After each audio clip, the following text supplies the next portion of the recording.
Следите вестите на Канал 8. Отпадната ПЕТ пластика во Кочани ќе се искористи за производство на еколошки плочки за надворешно уредување на просторот. Носител на проектот е Сдруженијето Екотим Исток, а главната цел е да се намали исфрлањето отпадна пластика и да се заштити животната средина. Сдруженијето Екотим Исток од Кочани потпиша договор за финансирање проект со кој отпадната ПЕТ пластика ќе се користи како суровина за производство на екоплочки за надворешно уредување. Проектот го финансира Глобалниот еколошки фонд, програма за мали грантови, а ќе се спроведува во партнерство со компанијата Екопроект Ко од Кочани. Финансиската поддршка ќе биде во период од 14 месеци, а со реализацијата на овој проект за прв пат во нашата земја ќе се произведуваат екоплочки за надворешно уредување, кои на пазарот ќе излезат како сертифициран производ.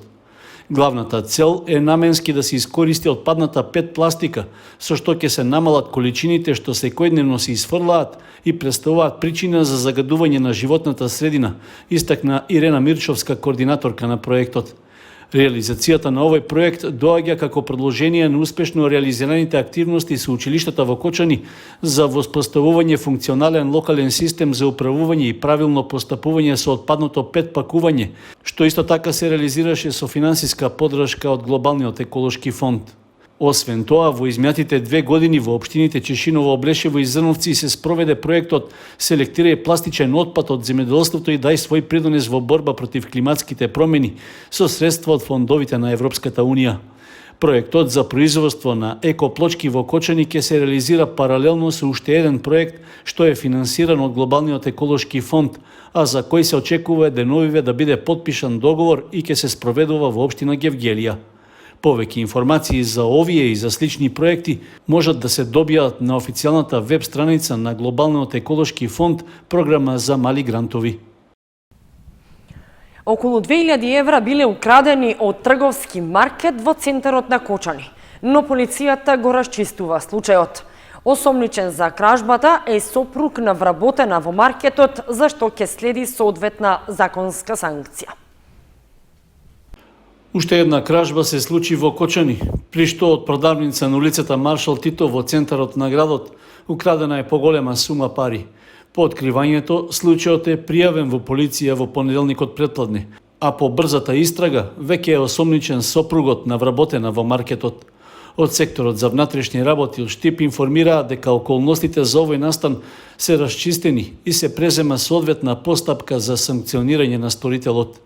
33 годишното осомничено лице, откако ги зело клучевите без знаење на сопругата, влегол во маркетот и од кутија одзел околу 120.000 денари.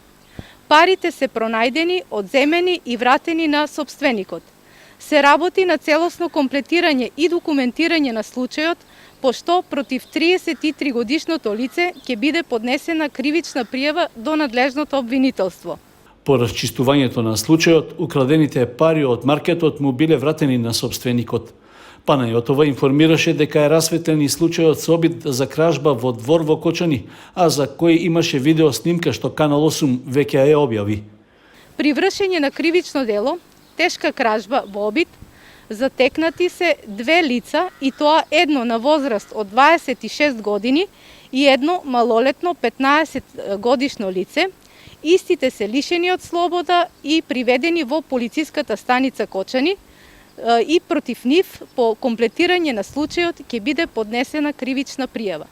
Лицата кои беа снимени додека ја оштетуваат заштитната ограда се обидувале да влезат во двор во населбата Усова чешма. Предходно тешка кражба имаше за време на полицискиот час, при што кратците влегле во куќа на улицата Наум Нумовски Борче и украле вреден рачен и електричен алат. Комуналното јавно предпријатие Водовод ќе вложи околу 10.000 евра собствени средства за испитување на исправноста на водата за пиење. Анализата ќе се прави во текот на наредниот 12-месечен период, а во моментот тече рокот за избор на фирма што ќе го прави испитувањето. Испитување на исправноста на водата за пиење ќе реализира комуналното предпријатие Водовод во наредниот едногодишен период. За оваа намена од сопствената сметка планира да плати над 600.000 денари. Со сумата треба да се покрие анализата на примероците вода што ќе се земаат од 5 мерни места, односно од изворите во Грдовски орман.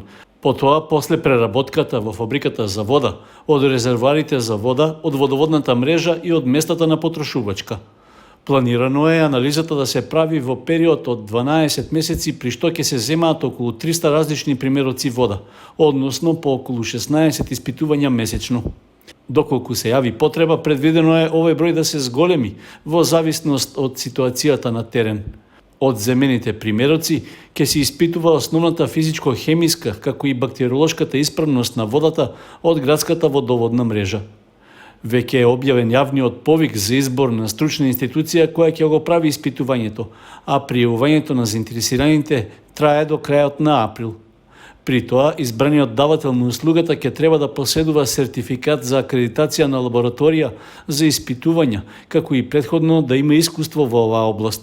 Од него ќе се бара и да го анализира присуството на резидуален хлор во водата за пиење, а сите податоци треба да се достават електронски до комуналното предпријатие Водовод.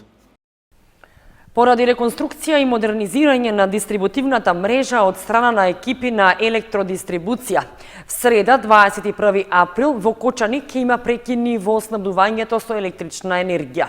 Без струја во периодот од 10 до 15 часот ќе бидат корисниците кои живеат на улиците Вера Попова, Енгелсова и Кирил Дзъмбов, како и објектите на бензинската пумпа Мак Петрол, Флорис, Аутовелт, Офис Експрес и Филаделфија кај поранешен Атом.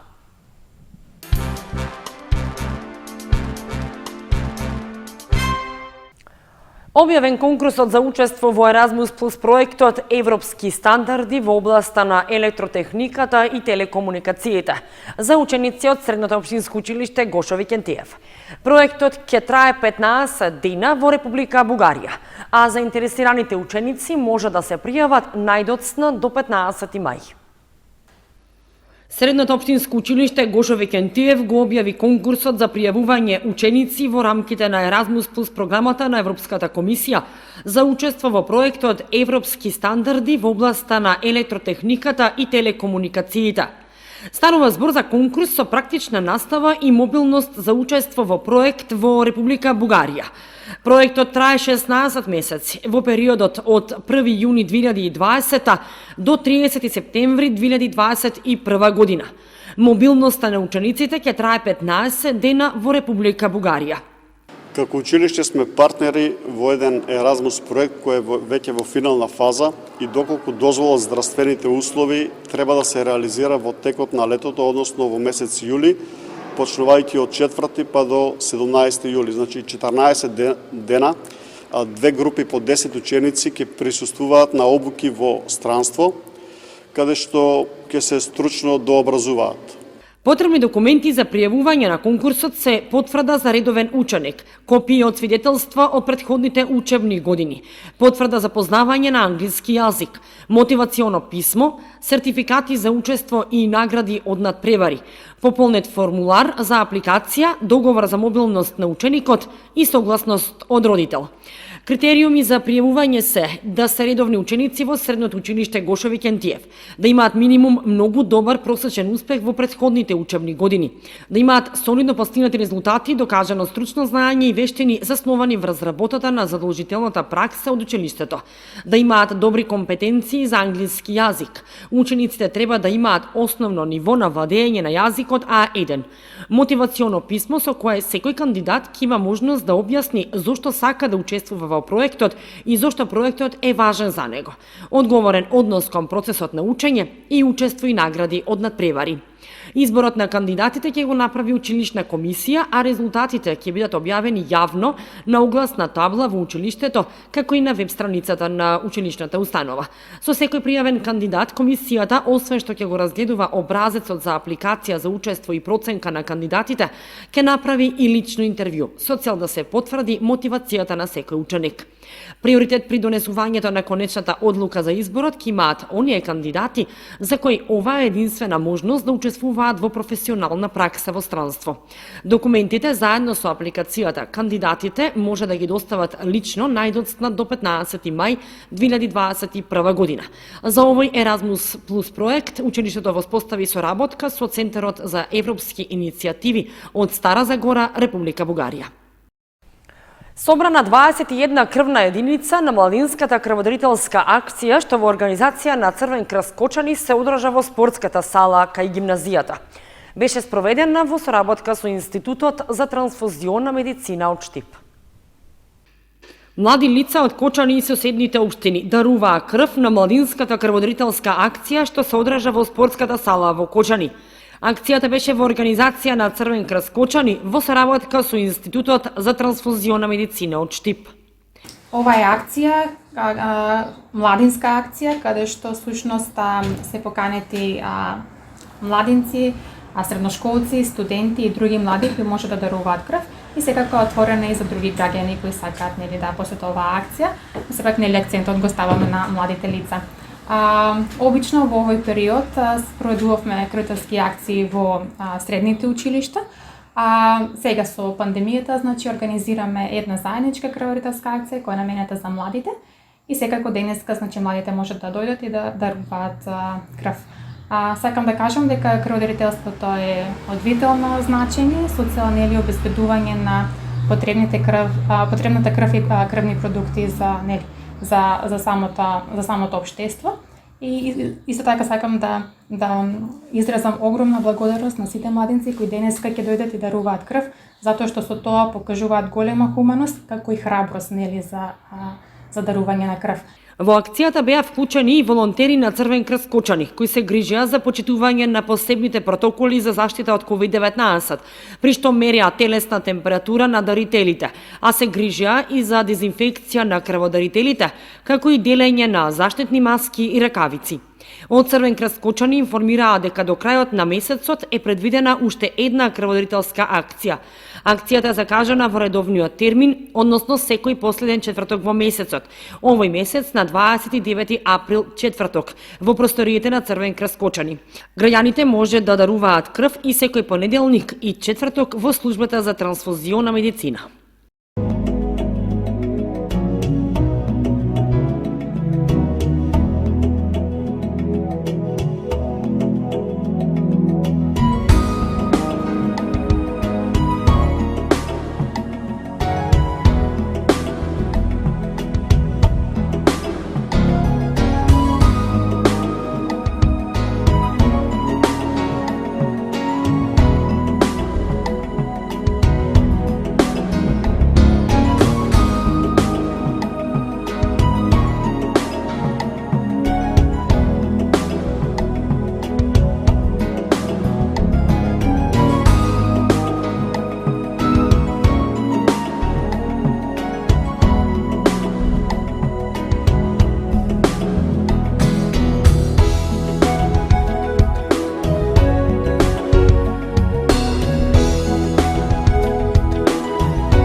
Почитувани, тоа беше се што ви подготвивме за ова издание на вестите на Канал 8. Останете и понатаму со нашата програма. Довидување.